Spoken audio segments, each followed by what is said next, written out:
Welcome in, guys. It is Brad with College SportsCast, and we are a day late, but not a dollar short with our game day pick'ems. And we're Yeah. going to be discussing Nick Saban and all that's going on with college football. So hang with us.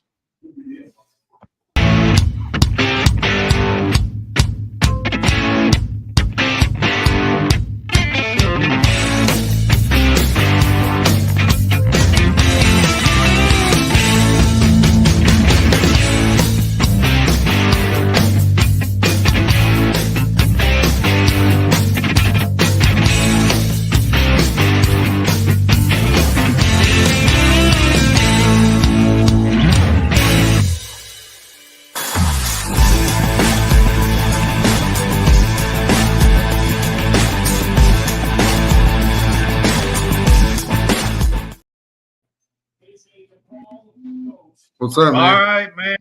Welcome back. What's up, Hammonds? What's up, my man? Man, I had a great night last night. I got to go to Rupp, set courtside, basically under the basket. It's a girls' game. We're going women's games here, but it was fantastic to be able to be there, to be courtside at Rupp. Um, I mean, honestly, for this old dude right here, it's kind of a dream come true. So uh, it was fun to do, Yeah. and forward to the next one. I'm hoping to be able to finish this season out. A home schedule. There's not but 6 more home games, I think, this year, something like that. And being able to Have say you that have you seen the new remodeled Memorial Gymnasium? I Um, have not. that I haven't somebody seen any. I somebody haven't had really. posted a picture of it. I think on one of the message boards on Kentucky basketball, and Yeah, it's really nice. They have upgraded the arena, the facilities, and it's a really nice place that they fixed to it.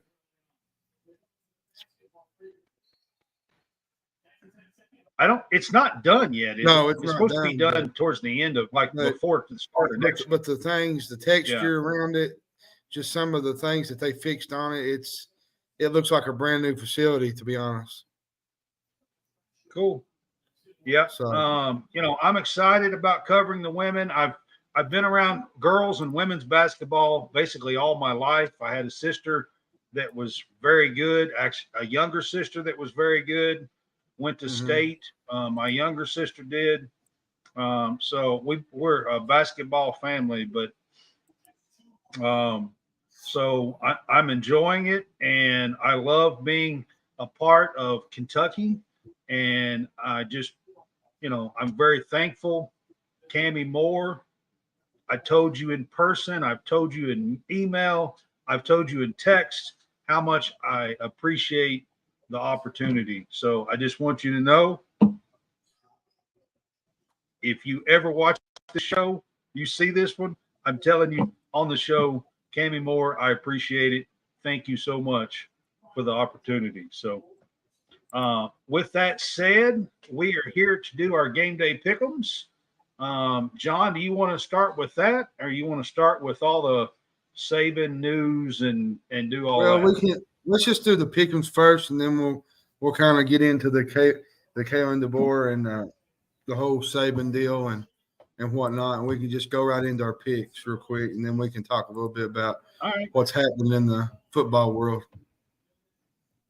which is I got a wild, few topics. by the way. I got a few topics Which that is we're gonna get into for football stuff as well. Mhm. But we will start. These are all Saturday games. I've got 8 games on the board for us to discuss. And because we're doing these Friday night instead of Thursday night, there are lines, spreads on DraftKings. So I Mhm. have the lines up there as well, the spreads for each game.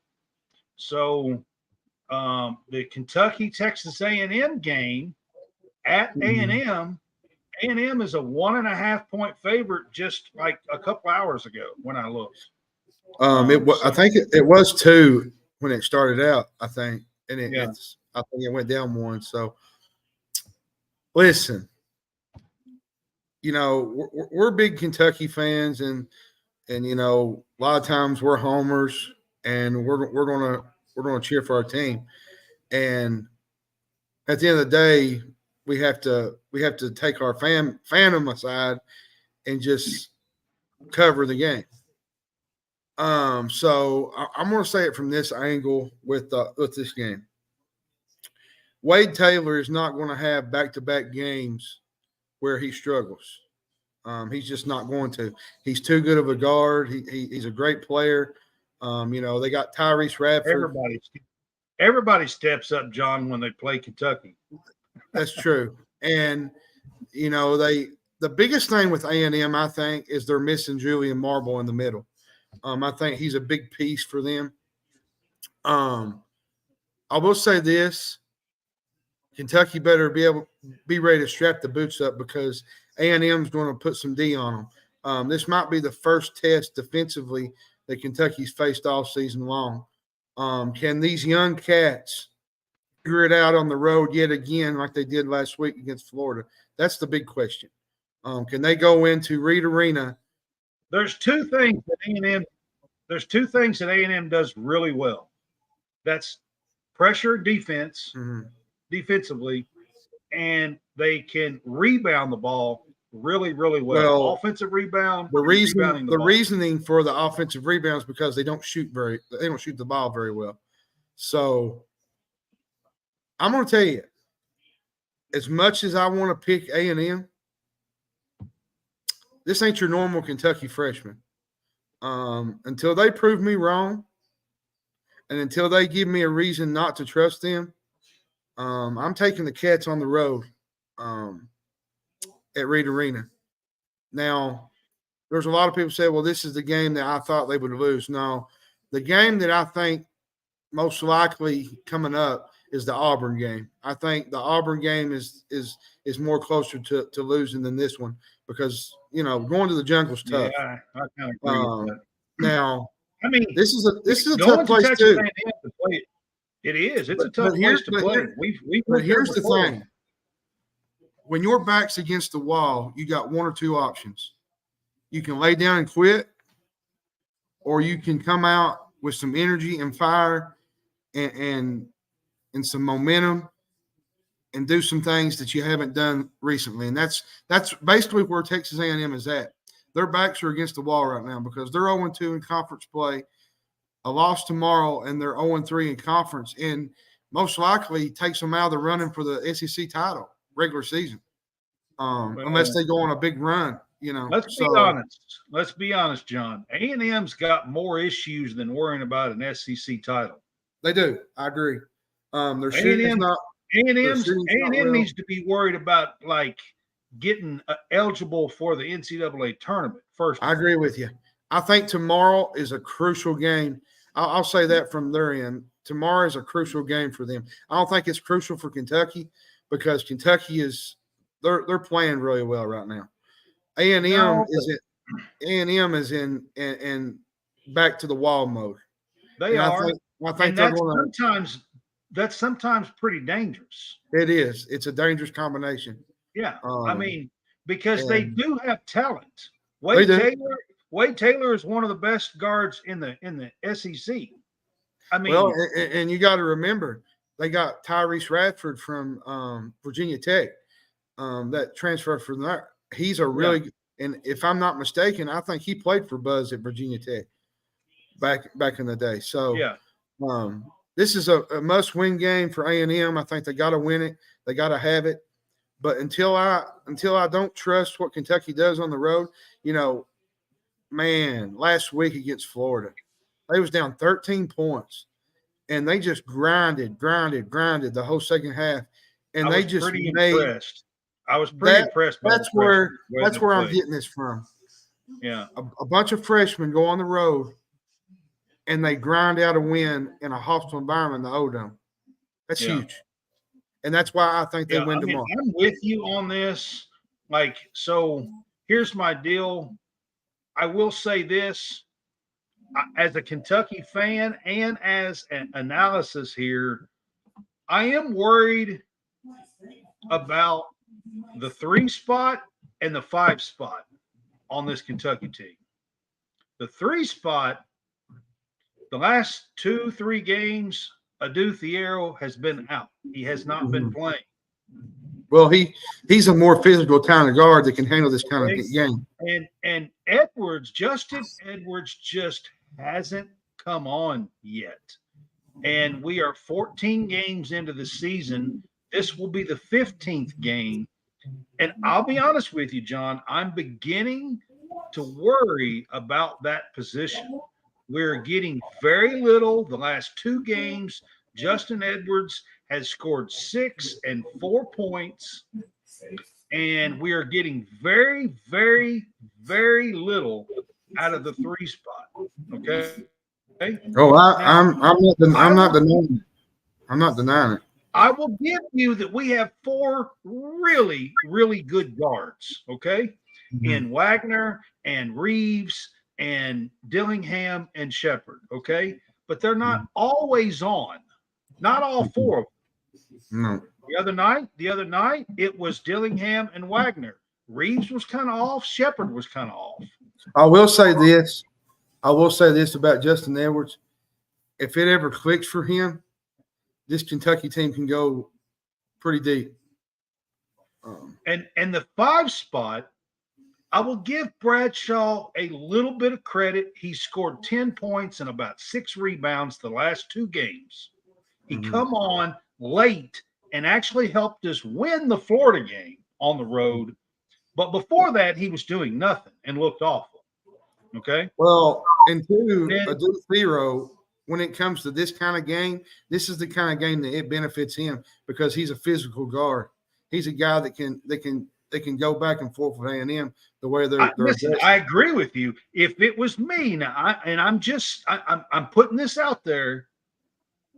I think this team is going to need something from the 3 spot going up against some of these better teams across the country.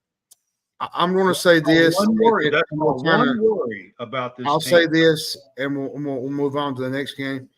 But if Kentucky can go on the road tomorrow and beat A&M in a hostile environment like they did against Florida, there's going to be a lot of people saying this Kentucky team's legit because a lot of freshmen don't go into hostile environments and win back-to-back games. I agree with you. I am picking Kentucky to win in this game as well. I think the way A&M has played and the way Kentucky has played, I think Kentucky should go there and win. It will be a very tight, close, tough game. They will play great defense. Well, and the officiating will be close to the probably lean towards them. It's that way in the SEC. It's just and it's not just that; it's the physical play. The referees it'll be close to the vest.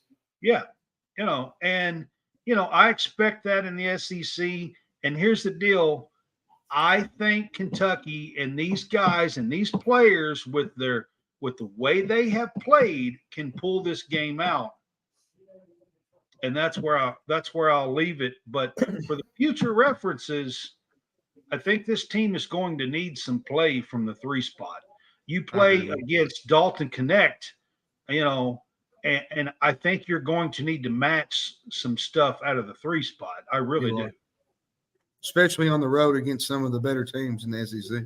I mean, I'm just saying, down the road, that's going to be an Achilles heel of this team if it doesn't get fixed.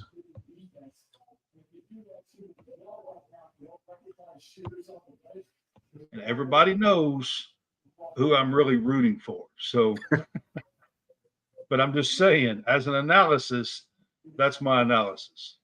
Yep. All right. So again, these are all Saturday games. We got Oklahoma at Kansas.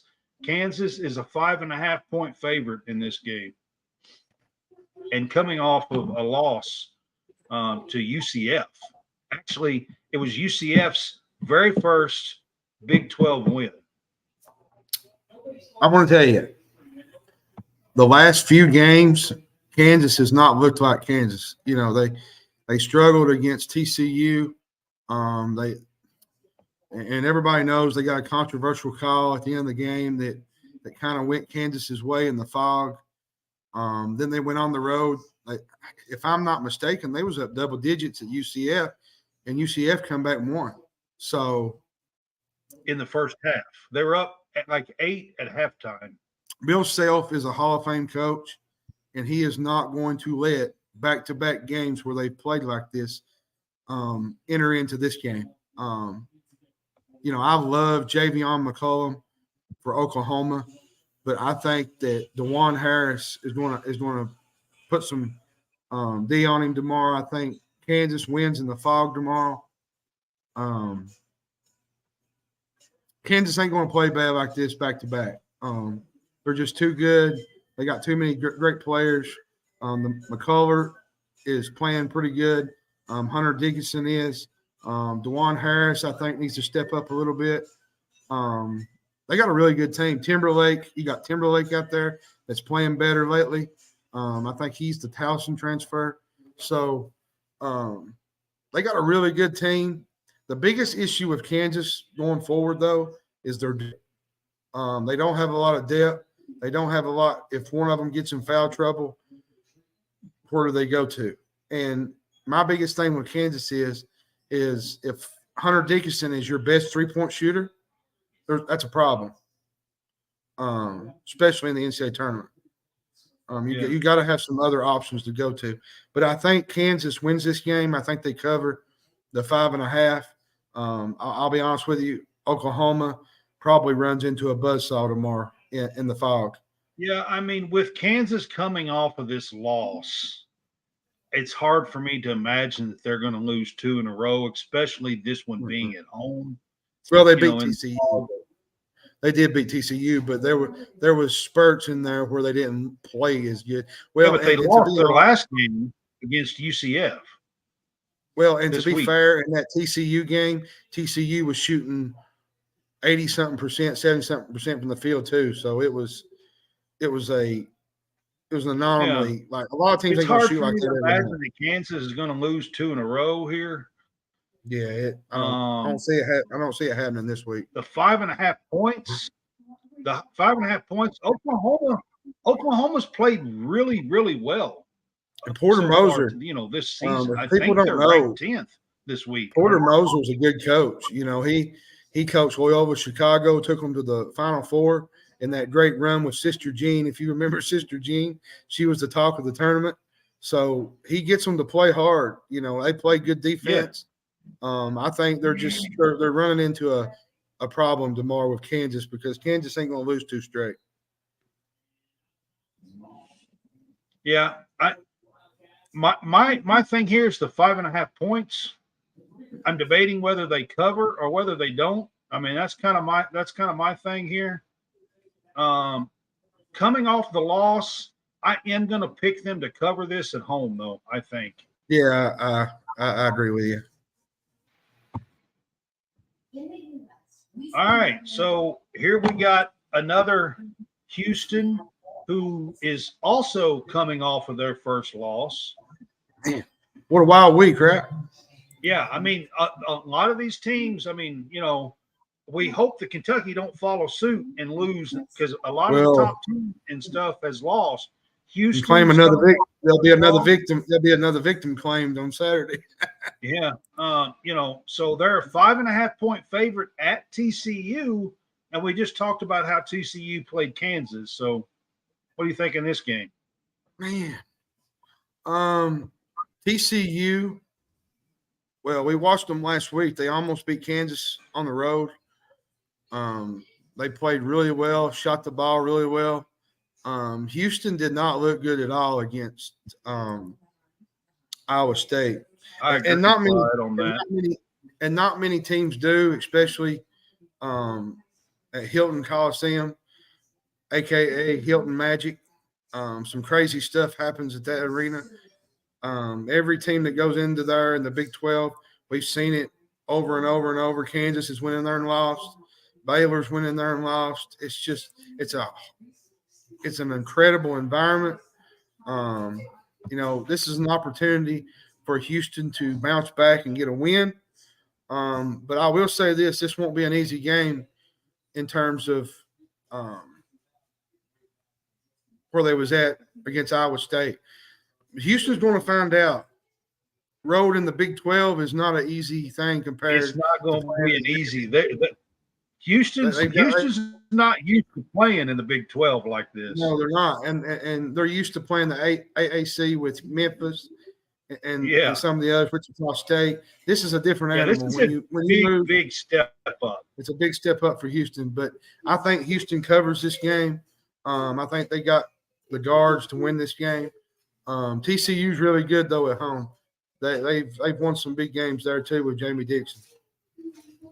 They are, and that makes me think the 5.5 points that I'm going to take TCU and take the 5.5 points in this game because they play really, really well at home, and Houston seems to struggle a little bit more on the road, like scoring. Like if they have 50 or 60 points in this game, it'll probably be a lot. And I want to be honest with you. They got a really good player, Emmanuel Miller. TCU's got a good team. They got Emmanuel Miller, Micah Peavy in the middle. He's a solid role player for Houston the TCU. Is an absolute beast of a defensive team, okay? And they're hard to score on. Yeah. And I think it's going to be a close game. I just don't see it being you got to think here. Travion Tennyson, he's new with TCU. He's a transfer from Texas A&M Corpus Christi. I think didn't they go to the tournament last year? Yeah, that's right. And so they got a really good team. This won't be no cakewalk for Houston tomorrow night. Houston's going to have to play their game to win this game. I will say this. I'm going to finish on this. So if you guys don't know how to defend the pick and roll, watch Houston. The way they do it, it's to the T. Watch Houston. To the T, how brother. they defend the pick and roll. You know how teams nowadays are like calling the big man to come out on the point guard and setting that? Houston teams don't do that against Houston because Houston is eating them alive on defense the way they are defending the pick and roll. Yep. Just want to throw that out. Micah Peavy's really good too, though. Oh man, he's good. They're eating people alive. I'm telling you. Yeah. Just the way they're doing it is textbook. I'm telling you. So, all right, the next game we're going to talk about, and this one was kind of hard for me to put on there. I'm just going to be honest with you guys. It's St. John's and Creighton. And, John, I'm going to let you mostly have this one, okay? Creighton is a 7.5 point favorite. And I think you know why I'm saying this. So, yeah, because of Rick Pitino, I know. Yep. Yep. Listen. You just don't know, John. St. John's. You want to know how crazy this season is right now? St. John's had 0 players after he was hired, by the way. They all left. St. John's and Seton Hall is tied for first in the Big East, and UConn is behind them. Now, talk about a crazy season in college basketball. St. John's press is about as good as anybody I've ever seen.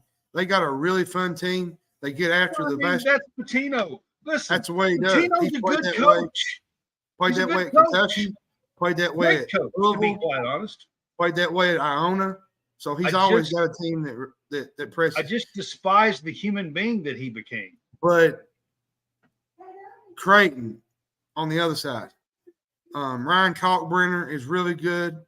You got the Baylor Shireman, might be one of the best shooters in the Big East.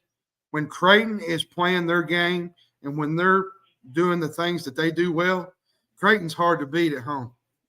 And, man, I hate to go against St. John's because, they're a really fun team to watch. But the Big East is going to eat each other alive this year. That might be the best league next to the Big 12, Big 12 in college Big basketball. East. Yeah, it might be. Every night on the road is going to be a beast. Every night on the road is going to be a tough tussle. But I've got Creighton in this game. But I do think St. John's covers the 7.5. Creighton has little spurts where they don't look great at all, and then they look like they're unstoppable. You just don't know what you're going to get with this Creighton team. It varies from game to game. I'm going to be honest with you guys on this one, okay? This one for me, I just simply can't go one way, okay? I just can't. I'm going Creighton all day long. I don't care. I can't do it. I am on record saying that man should not be coaching college kids anymore. Period. Zero, nada. If he wants to go to the pros and let happen some of the things that he let happen and go to the pros with grown-ass men and do that, that is fine. But I'm going to tell you guys right now, there is no son of mine that's going to go play for that man. There's no 18, 19-year-old kid of mine that's going to go play for that man. That's just how I feel about it. You've given us even in the past, you've given me your opinion on it. I'm telling you, there's no son of mine that's going to go play for that man. On to the next one. I'm just saying, guys, I have some strong feelings on that one. All right. This one also includes a Patino, by the way.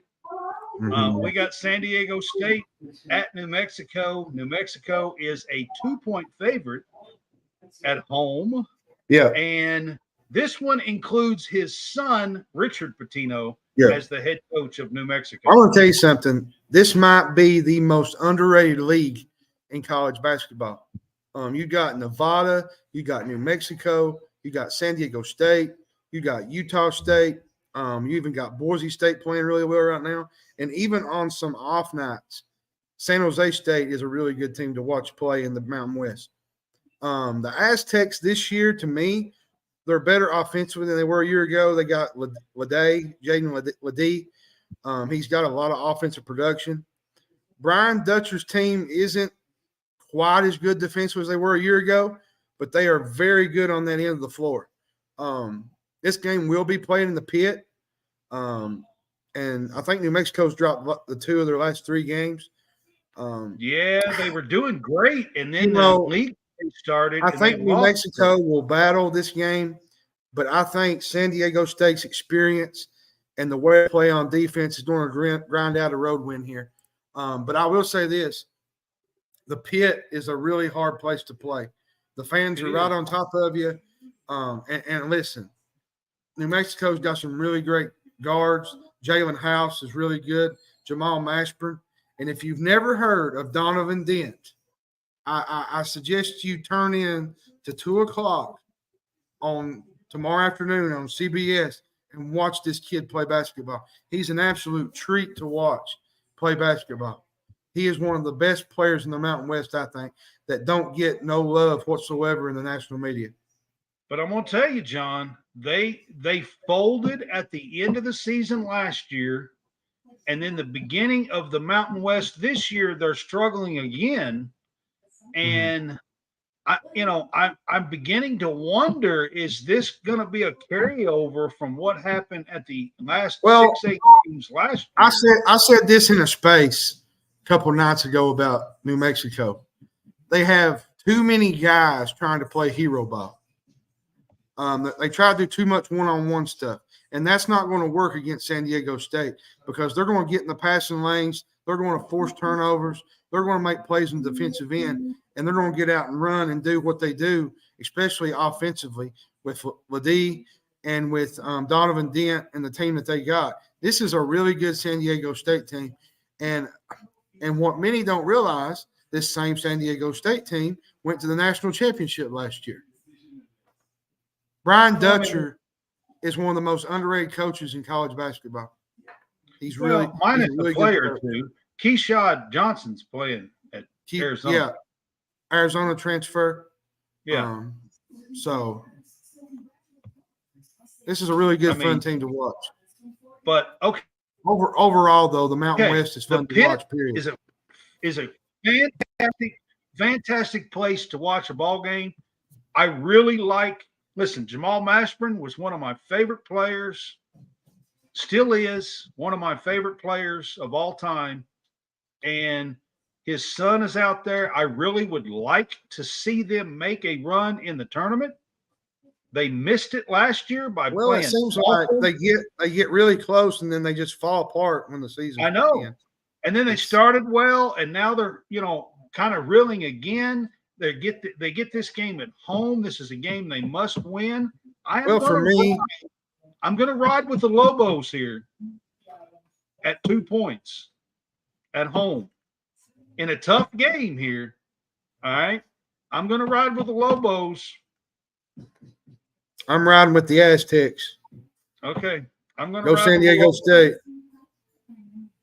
Go San Diego State. Go Monster Max, baby. That's all I'm going to say. Yeah. All right. This one, we got Syracuse at UNC. UNC is a 13-point favorite. But Syracuse is like 11-4, 11-3, something like that on the season. They have been playing a lot better under the new coach, Autry. So here's what I think. Here's what I think. North Carolina might be the best team in the ACC. They've looked like it over the last month. They're ranked 10th in KenPom, 9th in the NCAA in net rankings. They're coming off a big road win last week against, or actually Wednesday against NC State to win their 5th straight game. North Carolina had lost 2 straight to UConn and Kentucky away from home before those. And you know what they're doing? They're winning with defense. Who would have ever thought that?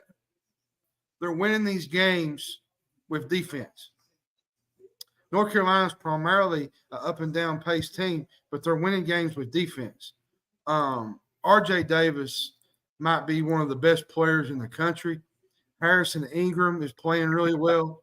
Baycock is a real big piece in the middle. But I'm going to tell you something. Josh, I'm laughing. This is a lot of points for me to lay against a very solid Syracuse team.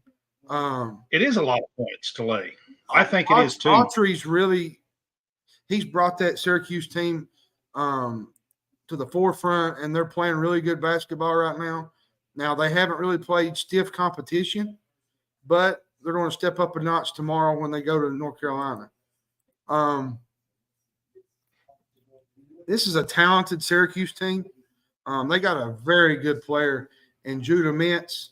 I think this is going to be similar to the Florida State game that North Carolina had just recently, where they won as a 12.5-point favorite, where they won by 8, I believe. North Carolina's tough to beat at home. But I do think that Syracuse covers this game.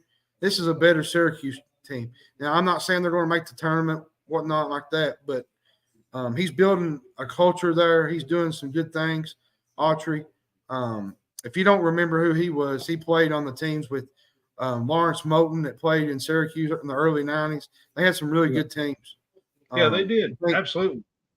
Jackson was on that team too. They had a really good team. They almost beat Arkansas back in early in the 90s. I think it was the 94 tournament. They got beat on the last, I think it was a technical or something early in the second round. But he's building a culture there, and they got a good team. But it's just not going to be enough tomorrow to beat North Carolina. Yeah, I mean, I think in this one, John, I think North Carolina is probably clearly the better team here. I do think the 13 points is a little scary on this one. But R.J. Davis is playing out of his mind. He is. And, North Carolina is looking really good, to be quite honest with you. I'm gonna. If you go by the eye, if you really go by the eye test, which we don't go by the eye test, we go by metrics now. But if you go by eye test, North Carolina might be your best team in the country right now. That's playing the best. They are playing really well right now, and I never thought, honestly, after the way they looked and played last year, I'll be honest with you. At the end of the season last year, I thought Davis was done. I thought Coach was done. Like I did. I really thought. To be fair, I think there was a mixture there with Caleb Love and RJ Davis that just did not click. And I think it was better for both parties, where Caleb Love is now in Arizona and RJ Davis came back to North Carolina. I think it was best for both parties. And I think both of them were benefiting from where they went and transferring to. I'm laughing at Josh Hart. That's who I'm laughing at. He's putting comments in. I'm laughing at him. But I think I'm going to go North Carolina in this one. Like they've been playing really, really well. So, all right, the next one we're going to talk about is Cincinnati at Baylor. Cincinnati has started out in the Big 12 and won a game or two. Beat BYU on the road. Texas. Huh? They should have beat Texas. Should have beat Texas. They were right there. Should have beat Texas. So Cincinnati has been playing some pretty good ball. I watched the BYU game. I watched a little bit of the Texas game. What do you think about this one, John? Baylor's a 6.5-point favorite at home. I don't like this game for a lot of reasons, because Baylor is really good at guard play. And Cincinnati is not as good up front as Baylor is in the guard position. Playing at Baylor might be one of the hardest places to play in college basketball. It's a grind, man. Going to Baylor and having to win on the road. There's very few teams that's went to Baylor and won on the road in the Big 12. Very few. And if my numbers correct me right, Kansas might have been one of them. I can't remember, but it's a very tough environment to play in, which Cincinnati's doing a lot better this year. And they got a really good team. I mean, they beat – who was it they beat a couple Saturdays ago? I can't remember. Was it BYU? Is that what you said? They come back. They were down at halftime and come back at Provo. Yeah, it was BYU. That's who they beat.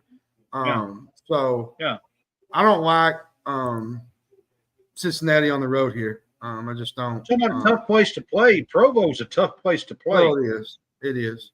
Well, and Cincinnati's got a couple of great players. They got Day Thomas at guard. He's a really good player. And they got a guy by the name of Jizzle James.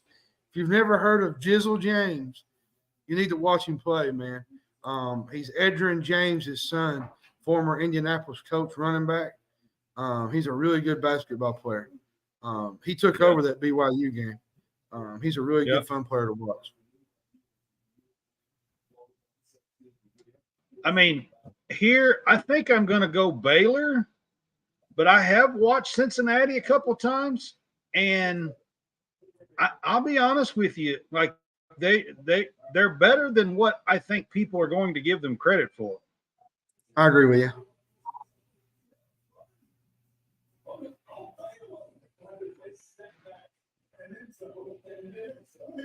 Josh. I don't get butthurt. I don't know what you're talking about.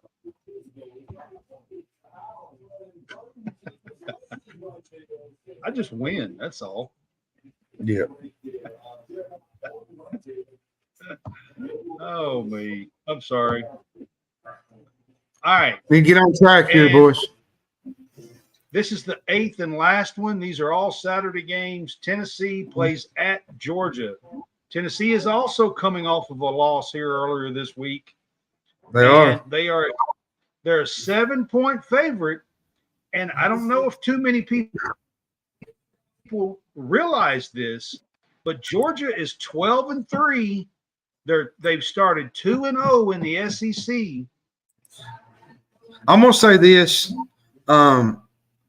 This might be the Just saying, loudest. Mike White's got them playing some ball. This might be the loudest Stegman Coliseum has been in over 5 or 6 years come Saturday afternoon. You know, my biggest thing with Tennessee is they're not a real good efficient shooting team. They're only shooting 43% and 33% from deep. This is ideal for Georgia because they have a really good defense. I think they're holding opponents to 39%. That's one of the best when it comes to defending the three. And each of the 4 losses that Tennessee has had have been by 4 or more points. And every time they stepped up in competition, they've lost. Purdue, Kansas, North Carolina. They lost to a really good Mississippi State team that plays really good defense. And Georgia has won 10 in a row, for those that don't know. Mike White might be my SEC Coach of the Year. They're 12-3. They're a really good team to watch. They are. They're fun to watch, and they play to their style. The way they play basketball, they're not going to overpower you, but they're just going to play street ball. They're going to play in your face defense. Noah Thomason. He's got some really good guards. A couple of really good guards. Noah Thomason is really, really good for Georgia. My biggest thing in this matchup is Dalton Connect. He's going to have to step up in this game. Josiah Jordan-James has not played good at all, right? Recently. Yeah, but see, I don't know how much more Dalton Connect can step up. I mean, that's the thing. He had like 27 or 30 or something the other night, and they still lose because they can't get production elsewhere. Here's the difference between Tennessee at home and Tennessee on the road. When Tennessee's at home, they can't miss. When Tennessee's on the road, they struggle to get to 50 points. That's because it's a Rick Barnes. It's a Rick Barnes style thing. Rims are bigger. Yeah. Listen. They cheat. Until Tennessee can prove to me I'm kidding you. They can make it past the Sweet 16, round of 32. I just don't trust this team. I don't trust this team to win 6 games or 5 games to get to the Final Four with the offense that they got. One man cannot do it all night long. Dalton Connect cannot do it himself. There has to be other guys that step up to make plays for him. Tennessee stretches the rims, I'm telling you. All right, I'm just messing, y'all, just messing. All right, this game, Tennessee's coming off of a tough loss at Mississippi State.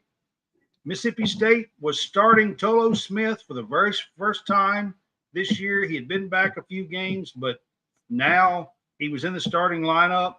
He played the most minutes he had played all year, coming back from an injury, and they won at home in a big game.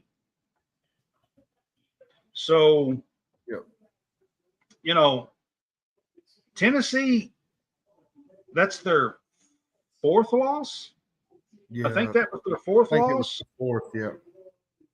Yeah, I mean, they're in a tough spot. This is a game they need to go to Georgia and win. 7 points seems like quite a bit. And I will agree with you. They don't shoot the ball well on the road. And the biggest thing I have with Tennessee is they go through a lot of droughts offensively. And that happens in the NCAA tournament, you'll be out. So they do,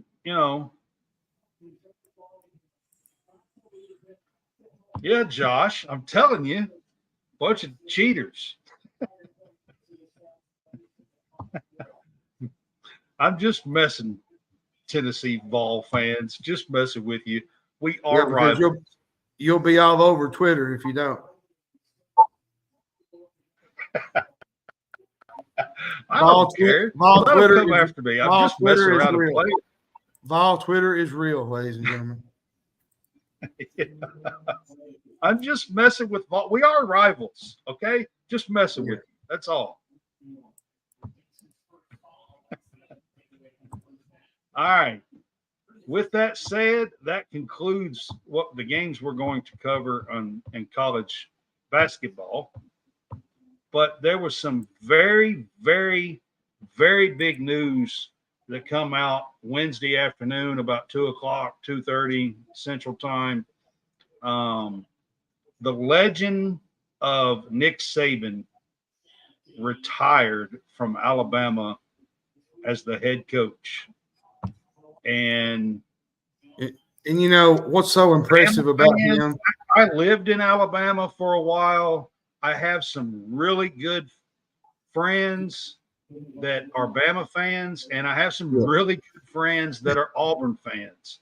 And I'm going to be honest with you, I had the Bama fans that were almost in tears, that were friends that are almost in tears. And then Auburn fans, they literally rolled Toomer's corner. Yeah. That happened. Just want y'all to know. If that's your team thing. See, here's the thing that, Saban, he has 292 wins. That's the most among active coaches. I really thought he would go to 300. I thought for sure he was coming back for one. And what many people don't realize get 300 is he won a MAC championship with Toledo. Yeah. In 1990. Then he went on to Michigan State from 95 to 99. He went to LSU, won a championship there. He was there from 2000 to 04. He coached 1 year at Toledo and left and went to the Cleveland Browns with. Yeah, he went to the Cleveland Browns, with Belichick. And he also coached 4 Heisman Trophy winners: Mark Ingram, Derrick Henry, Devontae Smith, and Bryce Young. If that ain't impressive, ladies and gentlemen, that should tell you that not many people get to do that. Let me tell you a couple of stats about Nick Saban at Alabama. Okay. In 17 years at Alabama, there's only 2 teams that had more than 2 wins against him in 17 years. 2. That's it, guys. Auburn has 5 and LSU had 5. Nobody else had more than 2. And I'm going to give you another stat. The man coached over 230 ball games as the Alabama head coach. He only had 29 losses.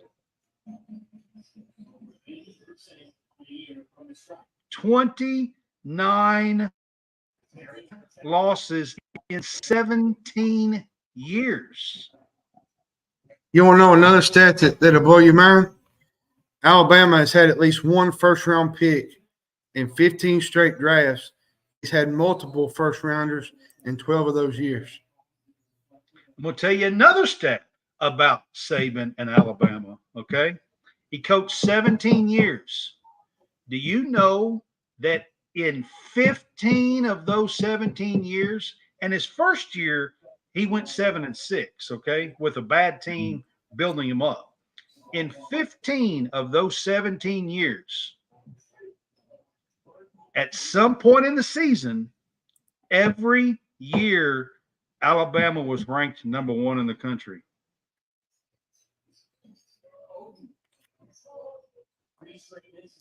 Every year. And a reason why I feel like Saban retired, and it's been often told as of recent, was because of the NIL and the evolving change of college football. He said the way it's being ran now is completely different than it was when he was coaching Michigan State, LSU, and those teams when he started out early on in his career. It's a different ball game now. With the NIL, with everything that's happening.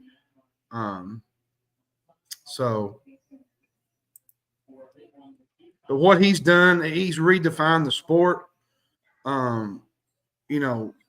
Every person that's been on his staff has tried to emulate him. that's went on to other jobs. We can name them off one by one. Dabo Swinney, Lane Kiffin. There's a few others I'm not mentioning. Sark's doing it. Jimbo tried to do it. And they're just not going to be able to emulate what Nick Saban has done at Alabama because it's impossible. But let me give y'all another caveat here about Nick Saban that I want to put in here. Man, he is such a great human being. He is. As well. He is. Like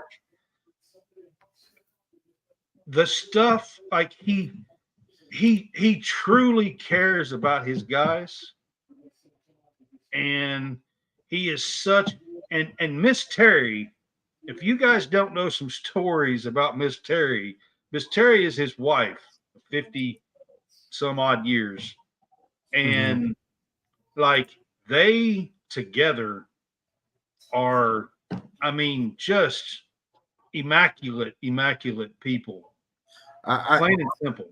Quick question, quick stat, another stat before we get on to something else here. Saban shoes are going to be hard to fill. And we've seen that, with the hiring today of Kalen Deboer, the former Washington coach. We're going to get to Deboer. We'll get to that. I think he did a great job. But here's a stat that really makes you think, man, Saban took over the whole college football world.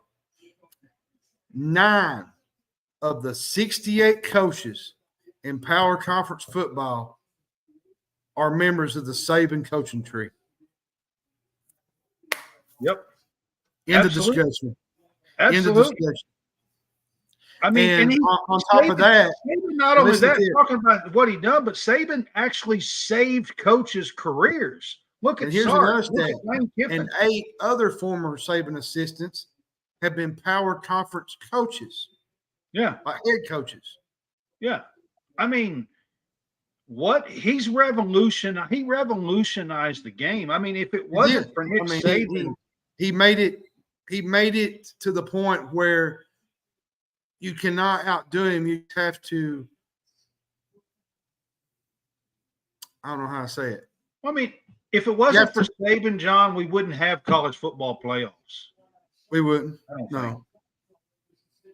I'm not saying you. What I'm trying to say is you can't follow in his footsteps, but you can do like some of these other coaches have done, like Lane Kiffin and Dabo Swinney, Jim McElwain, all these guys that have went on to coach for Saban. They can use some of what Saban's done and infiltrate that into their programs.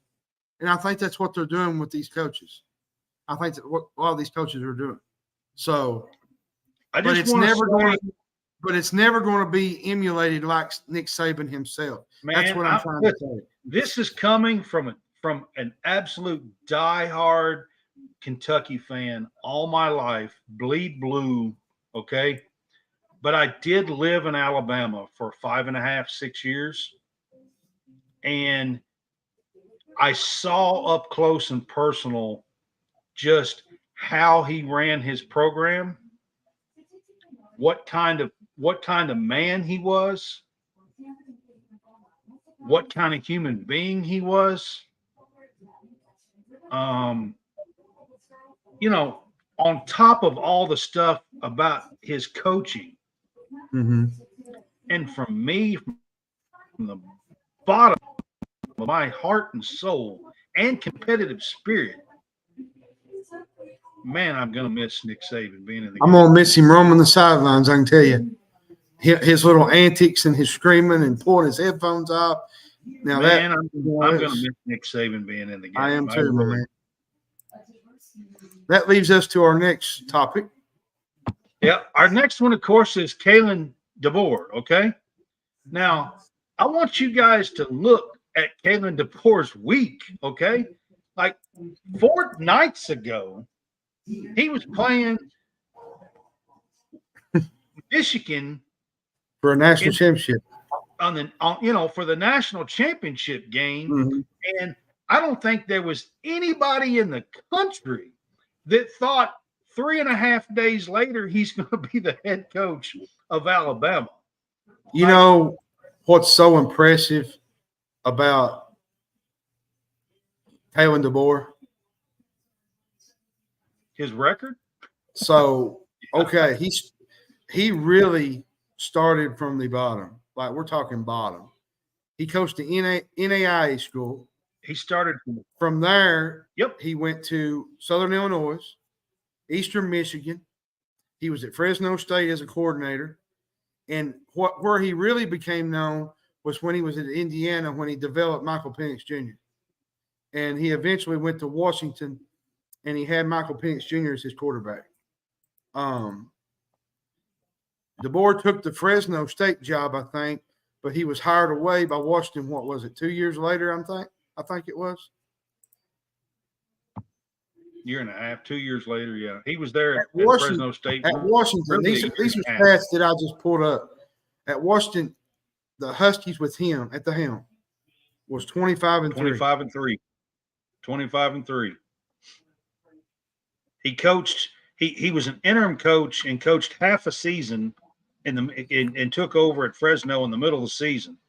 And you know what I love about he went 10-3 with Fresno and won a bowl game. And I'm going to say this, guys. Do you realize that the entire time he's been a head coach 9 years? DeBoer has, okay? Yeah. He's 105-12 in those 9 years. That's his record, guys. He has only one time in his coaching career has he not won 11 games in 9 seasons. 11. And I'm going to tell you something. The biggest thing with Kalen DeBoer, I like that a lot of people have not really paid attention to. I've been screaming Kalen DeBoer all season long on this show. I've been is his how great of a coach flexibility. he was. It's his flexibility, the way he handles certain personnel. You know, he had Darius Jackson. Was it Darius Jackson? Yeah. And Shaq Van at Eastern Michigan. Like, those were some really good, talented players that he coached.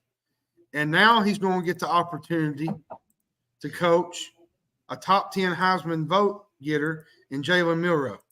And it's going to be fascinating to see how he coaches the quarterbacks and gets them to play together. And I think it's an absolute – they knocked it out of the park here on this hire. There were some rumors, of course, about Dan Lanning. I think Kalen DeBoer is I would pick Kalen DeBoer over Dan Lanning all day, every day. I swear I would.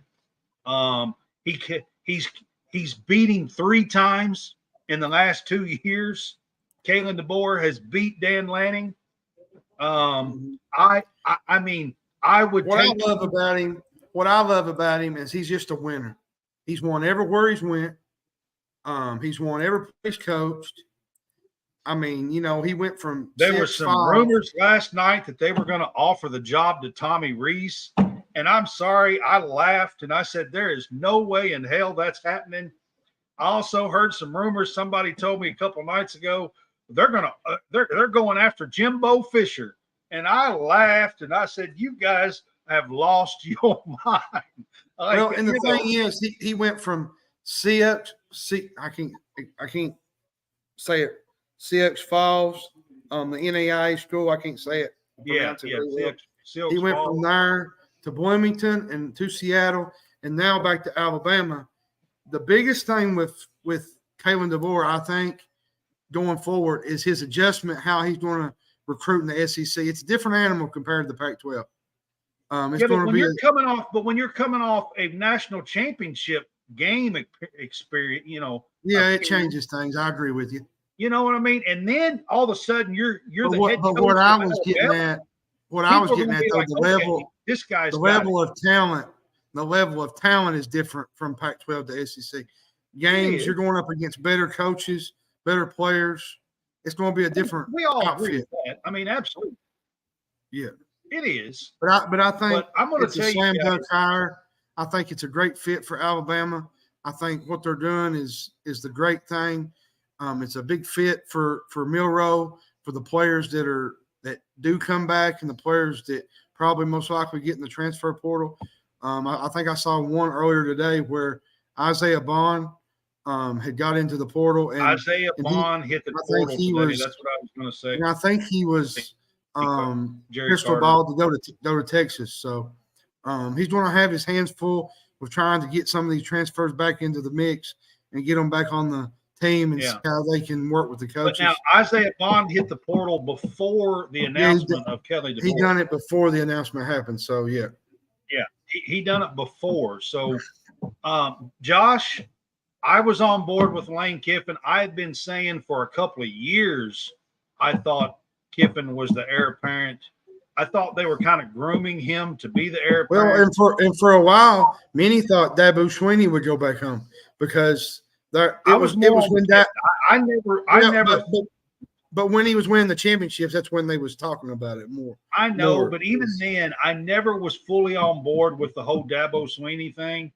But I'll be honest with you. I really felt like they were kind of grooming Lane Kiffin to be the heir apparent here.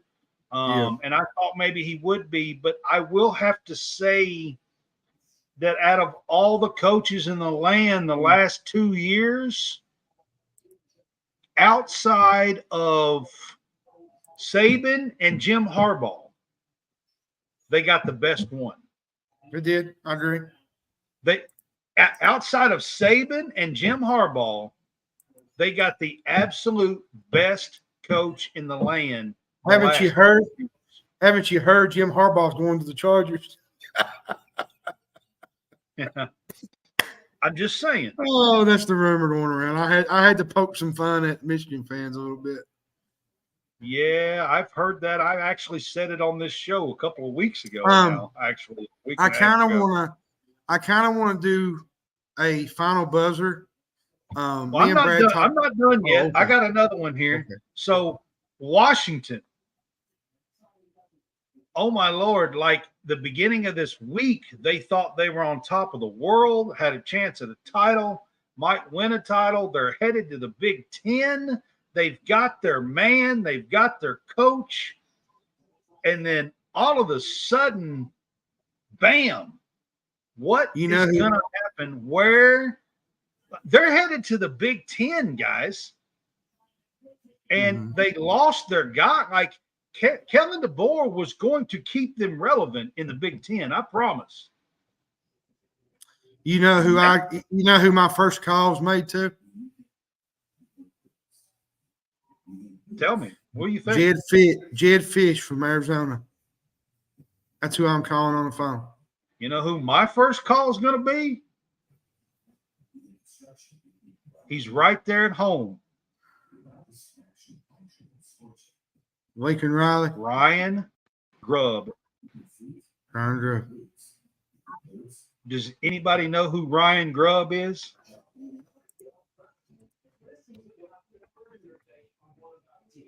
Just want to put this out there. I know who Ryan.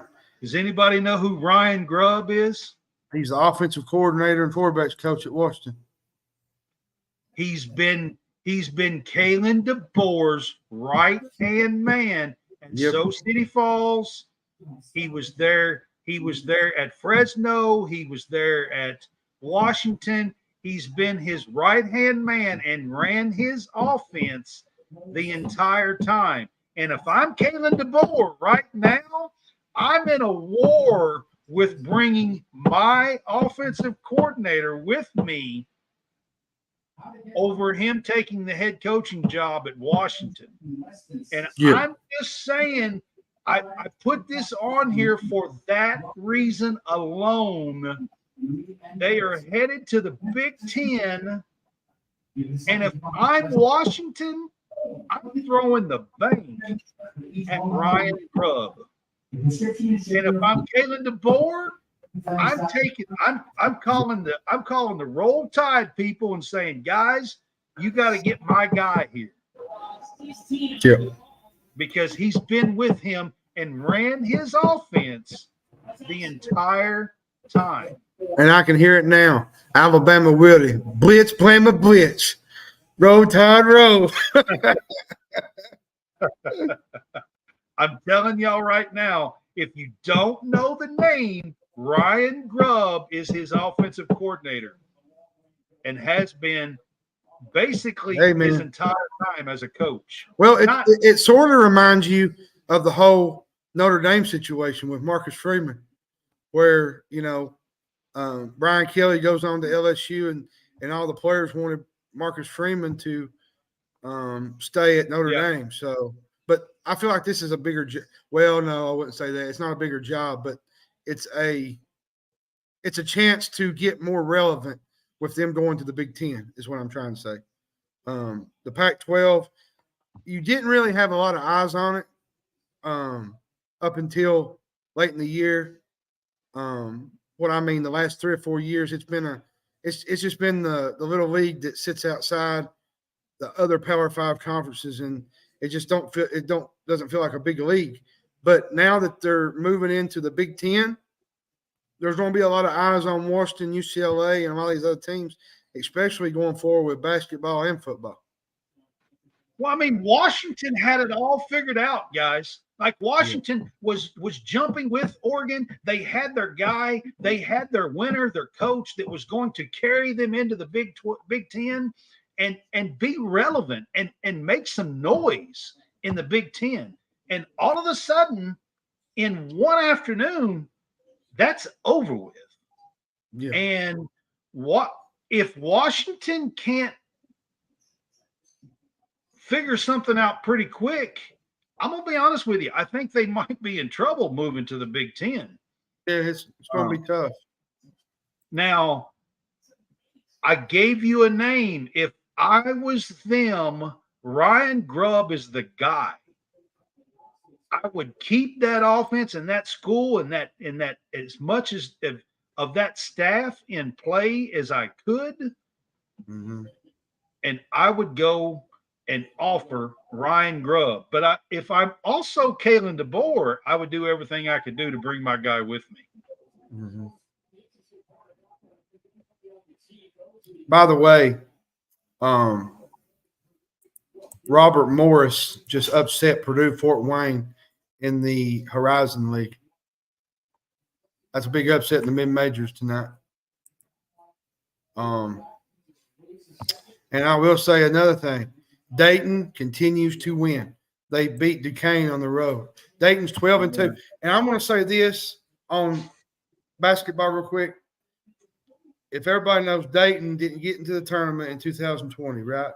They got the coronavirus shut it down. I'm the biggest Dayton fan right now that you've ever seen because Dayton deserves another opportunity to do what they did that year, and they're doing the same thing this year in the Atlantic 10. They're 3-0 in conference play. If we're being honest, I think they're only a one big league. So I don't think they're. I'm really supporting Dayton this year. Yeah, going forward. All right. The last thing I wanted to talk about, and it was announced yesterday evening, and it's actually a pretty big story. For the first time ever, the NCAA penalized a team for NIL violations, and these penalties are pretty significant. So it come out that there was a 3-game suspension for a assistant coach, and I thought, well, hell, that's nothing, But then I dug into it, and I was looking at these violations, are not the penalties that was put forth here, and there's a 2-year ban with an NIL collection. These collectives that they're doing, they can't even use a collective that they were doing at all. Okay. And on top of that, a booster that was using that collective also has a ban. And that booster can't do anything either for 2 years. They're losing scholarships because of this. They lose 5 scholarships, I think, over the next 2 years. Like, this was actually for a change. And this was stuff that happened now. This is not stuff that happened 5 years ago with a different staff. The NCAA actually done something quick, decisive, and something that was like true penalties for the first time in years. You know what I'm going to say here? You're not going to like this, and I might get censored over this, but that's okay because this is how I feel about the NCAA. I'm just going to straight up tell you. I think they pick and choose who they want to penalize. I think so too, because there are other teams that are doing some of this besides just FSU. And not to bring up basketball, you look at some of these transfers. Everybody's getting transferred in 5-6 year players, but yet they can't get a waiver to let Big Z play. That's a problem. I mean, I agree with you. NCAA has been trash, but for the first time in a long time, it is, for me, it's good to see that they actually are going to maybe start trying to do something, and maybe not. Maybe they're just picking on FSU. I don't know. I mean, because with the NCAA, for a long time, I always thought they just sit in their office and just read papers all day. Like, listen, they don't seem to like FSU in football, and they sure as hell don't like Kentucky in basketball. So maybe they're just picking on the teams they don't like. There's other teams they don't like either. They don't like North Carolina because you remember North Carolina got penalized that time in basketball. There's rules for thee, but not for rules for me, but not for thee is what I'm trying to say. Everybody they pick and choose who they want to pick on and choose which violations they want to go run with. And to me, that's not fair. Well, I agree with you 100%, John. But part of what I was saying with this is this: the NCAA had gotten to a point where they were just making rulings on shit that happened in 2017. I mean, it's ridiculous. Like, it would take them 5 damn years, 2 staffs ago, and then they're penalizing these schools. And it's absurd.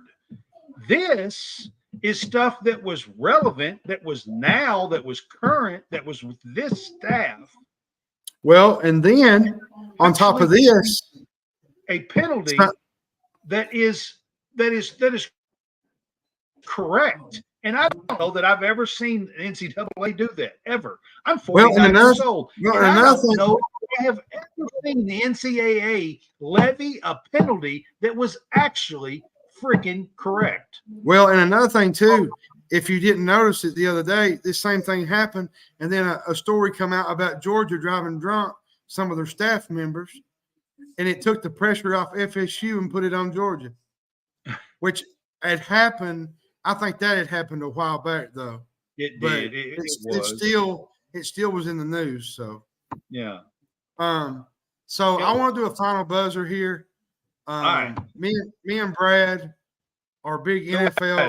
We're big NFL guys. We love the NFL, and this weekend is kind of we got a little rivalry going. I'm a Cowboys fan. He's a Packers fan. And he's scared. That's what it is. And I'm not scared. I'm not. But I will say this: the Packers have owned the Cowboys in the playoffs, and we owe Mason Crosby a Cowboys win because of that crossbar shot. So that's basically what I wanted to say. And another thing, you don't have Aaron Rodgers now. You have Jordan Love. And you guys are the better team. And if y'all win, I will say, okay, y'all were the better team. But if y'all lose, I am gonna laugh my ass off. I tell you, it never fails. It never fails. Every time Dallas loses, he finds a meme to get me with. Oh, he'll do it. He'll do it again. I'm telling y'all right now, you ain't gonna hear the end of it on Sunday evening. No, that's a fact. On top of this, I kind of wanted to go over a few games that was being played Saturday that we didn't go over. I'm just going to read off the games because it'd be a lot easier. Seton Hall plays Butler Saturday. They play at noon. Let me see. Detroit Mercy has a game at home, 0-17 against Northern Kentucky. Can they win a game this weekend? They need all the mercy that they can get. Exactly. Belmont, Indiana State plays this weekend. Will be a big fun game in the MVC. Let me see here. Xavier Providence is another game in the Big East that will be fun to watch. Two desperate teams going at it this weekend. Arkansas goes to Florida. I basically put it like this on this game. If Arkansas loses, they're not getting in the tournament. They'll be lucky to make it. They may not. Now, Florida, if Florida loses now, I could see a way for them to get in because they do have at least a couple of decent wins, which Arkansas does too. But the problem with Arkansas is they don't even look like a team. No, the Arkansas, I don't know what has happened to Arkansas. I don't know what's happened to Musselman. I'm not sure what's going on down there, but they look like I think it's a Bobby Petrino curse is what I think. I guess. LSU goes on the road to Auburn. Auburn's a 14-point favorite. LSU is 2-0 in SEC play, everybody. They beat Texas A&M, and then they beat Vanderbilt Wednesday night. I mean, when you hire the guy that has the broken collar, neck, and beat up, and you hire that guy back, I mean, maybe you get what you deserve.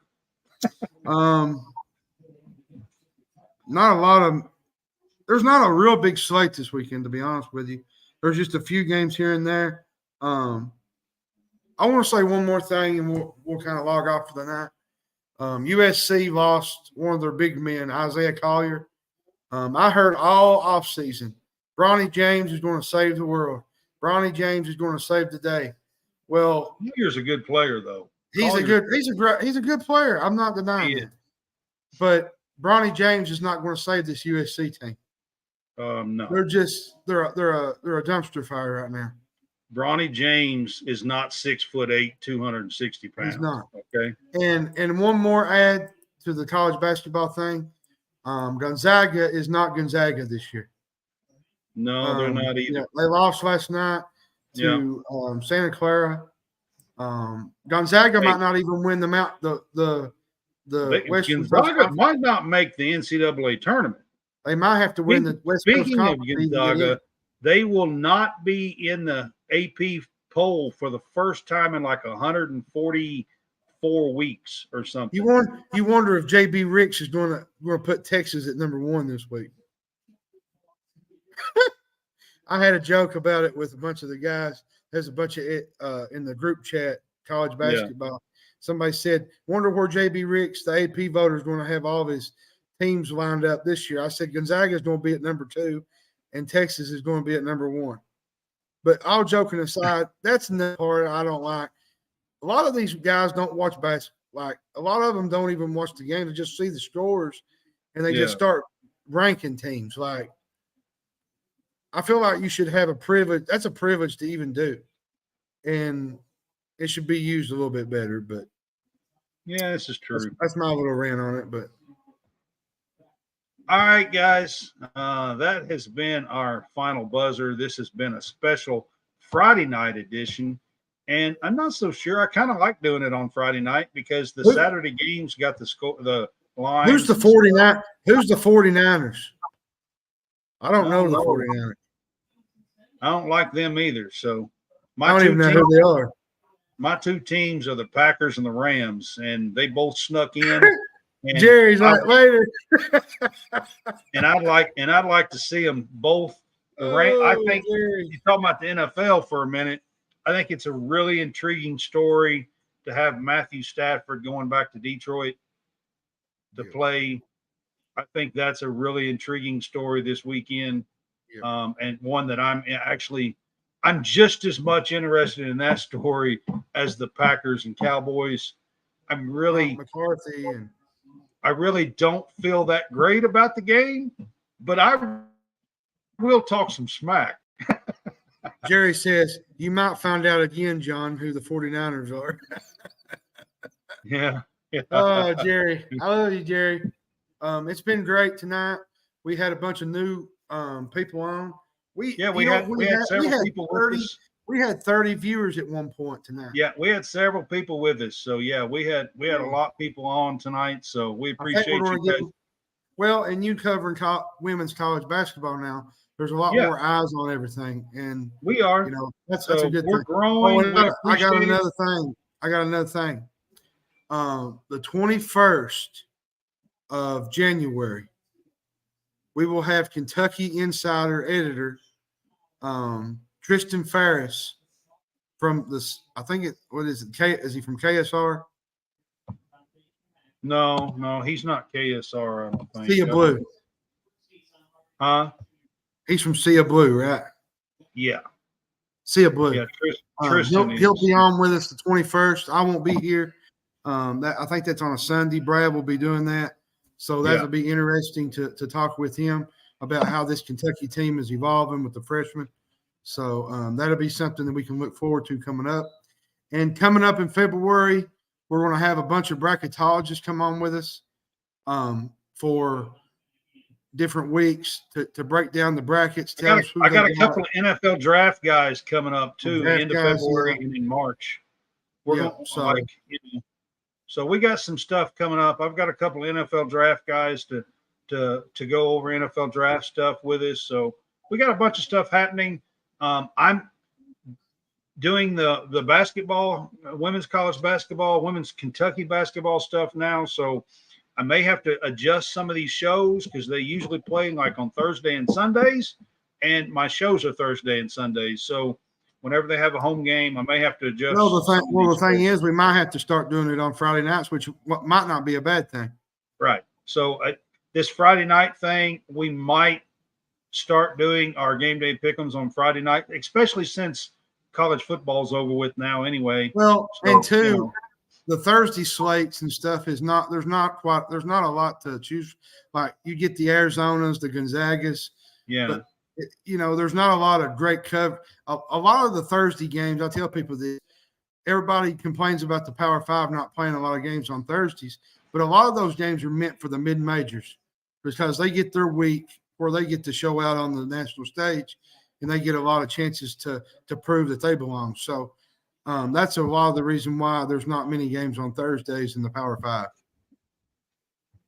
Yep. So we appreciate you guys being with us. It's kind of run a little long tonight, but we did have a whole lot to talk about with Saban and Kalen Deboer and the games that we picked and stuff. And thanks, Josh. Give you guys some great coverage.